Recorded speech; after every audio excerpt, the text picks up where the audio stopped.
نقطة مهمة جدا لازم نحطها في حساباتنا في التربية. عايزة ابنك يبقى في حتة البقاء ولا عايزة ابنك في حتة الازدهار؟ يعني ايه؟ طفل صغير يقول لك اتربى ان العالم ده مخيف وكل حاجة فيه مش حلوة، وخافي من ده وخافي من ده وخدي بالك وامشي جنب الحيط، فيقول لك خلاص الكبار موجودين بقى يهتموا بيا وياخدوا بالهم مني، وانا خليني جنب الحيط وهم هياخدوا بالهم مني.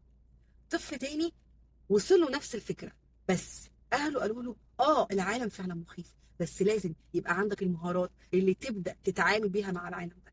فيبدا يقول لنفسه انا هثبت لنفسي ان انا قوي وان انا شجاع وان ايه المشكله يعني، قادر انا هتفوق وفعلا هنجح وكده. الطفلين شايفين ان العالم مخيف، بس في طفل قرر انه الاهل والكبار هم اللي هيهتموا بيا وخليني جنب الحيط، وفي طفل قرر الازدهار وقال لك لا، انا هتفوق وانا هاخد بالي من نفسي. ده بيجي منين؟ ده بيجي منكم انتوا كابهات وامهات. احنا مخيرين ولا مسيرين؟ ده من واحنا اطفال. انت اللي بتزرعي في ابنك